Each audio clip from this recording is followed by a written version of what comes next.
नमस्कार. आजच्या व्हिडिओमध्ये मी तुम्हाला अधिक महिन्यामध्ये तुळशीसमोर आपल्याला तुपाचा दिवा का लावायचा आहे आणि दिव्यामध्ये कोणती एक वस्तू आवर्जून टाकायची आहे याबद्दलची संपूर्ण माहिती सांगणार आहे. पण त्याआधी तुम्ही चॅनलवरती नवीन असाल तर चॅनलला लाईक करा आणि सबस्क्राईब देखील करा. कमेंटमध्ये श्री स्वामी समर्थ किंवा ओम महालक्ष्मी नमः किंवा ओम नमो भगवते वासुदेवाय लिहायला विसरू नका. अधिक महिन्यामध्ये मोठे व्रतच करावे किंवा पारायणच करावे असे अजिबात नाही. तर आपण छोटे छोटे जरी गोष्टी केल्या तरी सुद्धा त्याचे आपल्याला फळ प्राप्त होत असते. 3 वर्षातून एकदा हा अधिक मास म्हणजे धोंड्याचा महिना येत असतो. यालाच पुरुषोत्तम मास असे सुद्धा म्हटले जाते आणि मल मास असे सुद्धा म्हणतात. पुरुषोत्तम मास म्हणजे पुरुषोत्तमाचा महिमा म्हणजे श्रीहरी विष्णूचा महिना. स्वतः श्रीहरी विष्णूंनी या अधिक महिन्याला पुरुषोत्तम हे नाव दिलेले आहे. या अधिक महिन्याचे अधिपती हे श्रीहरी विष्णू आहे. अधिक महिन्यामध्ये पूजापाठ, व्रतवैकल्ये, उपासना, दानधर्म याला विशेष महत्त्व आहे. प्रत्येक हिंदूच्या दारामध्ये तुळस ही असते आणि या तुळशीची आपण दररोज पूजा करत असतो. तुळस जी आहे तर ती श्रीहरी विष्णूंना अत्यंत प्रिय आहे. अधिक मास हा श्रीहरी विष्णू आणि माता लक्ष्मींना समर्पित आहे. त्याचप्रमाणे या अधिक महिन्यामध्ये तुळशी समोर आपण तुपाचा दिवा लावल्याने सुद्धा आपल्याला श्रीहरी विष्णूंचे आशीर्वाद मिळतात आणि माता लक्ष्मी प्रसन्न होते.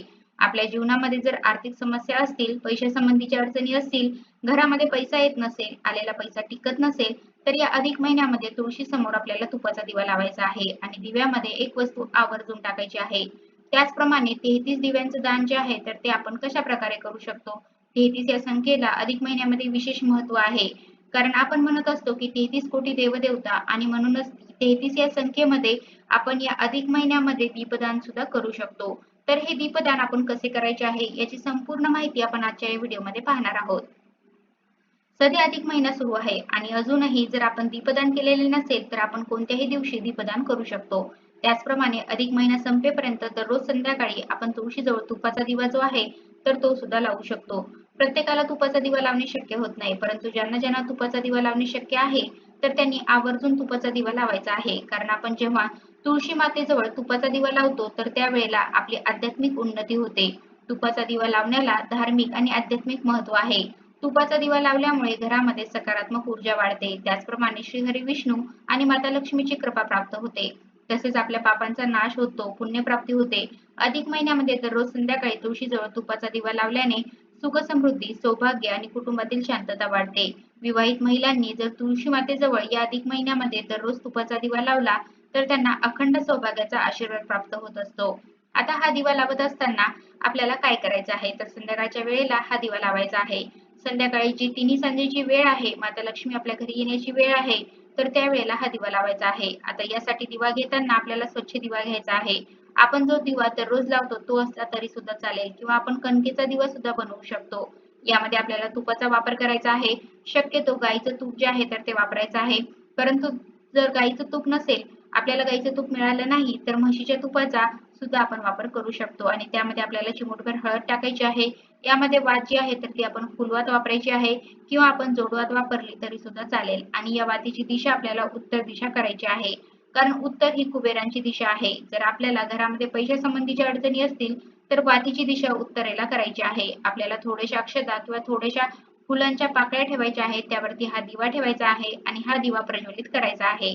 त्यानंतर या दिव्याला हळदी कुंकू, अक्षता, फूल अर्पण करायचं आहे म्हणजे दिव्याची पूजा करायची आहे आणि ओम नमो भगवते वासुदेवाय, ओम नमो भगवते वासुदेवाय तर हा मंत्र आपल्याला 11 वेळेला म्हणायचा आहे. 3 वेळेला श्री महालक्ष्मी अष्टकम म्हणायचं आहे.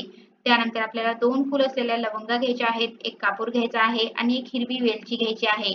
उजव्या हातामध्ये आपल्याला हे सर्व साहित्य घ्यायचं आहे आणि माता लक्ष्मी, श्री हरिविष्णूंचं स्मरण करायचं आहे आणि आपल्या जीवनातील पैशाच्या अडचणी, आर्थिक समस्या नष्ट व्हाव्यात म्हणून प्रार्थना करून ज्या ज्या वस्तू आहेत तर त्या आपल्याला त्या दिव्यामध्ये टाकायच्या आहेत. आपल्याकडे जर पिवळी कवडी असेल तर पिवळी कवडी टाकली तरी चालेल म्हणजे ती वस्तू आपल्याला मिळेल. तर ती वस्तू आपल्याला दिव्यामध्ये टाकायची आहे. आपण फक्त 2 फूल असलेल्या लवंगा टाकल्या किंवा फक्त पिवळी कवडी टाकली तरी सुद्धा चालेल. परंतु लवंगा किंवा कवडी ह्या ज्या 2 वस्तू आहेत तर त्यापैकी एक वस्तू टाकायचीच आहे. यामुळे काय होतं तर माता लक्ष्मी आहे तर ती आपल्या घराकडे आकर्षित होत असते. अधिक महिन्यामध्ये तुळशीजवळ 33 दिवे लावण्याची सुद्धा परंपरा आहे. यामुळे आपल्या घरातील अडचणी दूर होतात. त्याचप्रमाणे आपल्याला माता लक्ष्मीचा आशीर्वाद प्राप्त होतो. त्यामुळे अधिक महिन्यामध्ये कोणत्याही दिवशी अधिक महिना संपेपर्यंत ज्या दिवशी आपल्याला शक्य आहे तर त्या दिवशी संध्याकाळच्या वेळेला सूर्य मावळल्यानंतर तिन्ही सांजेच्या वेळेला 33 दिवे जे आहेत तर ते तुळशीजवळ लावायचे आहेत. हे सुद्धा तुपाचेच दिवे आपल्याला घ्यायचे आहेत आणि 33 दिव्यांचं तुळशी मातेजवळ आपल्याला दीपदान करायचं आहे. कारण दीपदान हे अधिक महिन्यातील सर्वश्रेष्ठ दान मानले जाते. दिव्यामध्ये जे आपण लवंग, वेलची टाकलेला आहे तर ते दुसऱ्या दिवशी आपल्याला एखाद्या झाडाखाली टाकायचं आहे आणि जी कवडी आपण जर दिव्यामध्ये टाकली तर ती कवडी जी आहे तर ती स्वच्छ करून दररोज आपण ही कवडी दिव्यामध्ये टाकू शकतो आणि अधिक महिना संपल्यानंतर ही कवडी स्वच्छ करून आपल्याला देवघरामध्ये ठेवायची आहे. तर अशा प्रकारे आजच्या व्हिडिओमध्ये मी तुम्हाला अधिक महिन्यामध्ये तुळशी समोर आपल्याला तुपाचा दिवा का लावायचा आहे आणि दिव्यामध्ये कोणती एक वस्तू आवर्जून टाकायची आहे याबद्दलची संपूर्ण माहिती सांगण्याचा प्रयत्न केलेला आहे. कसा वाटला तुम्हाला माझा आजचा व्हिडिओ कमेंट करून नक्की सांगा. धन्यवाद.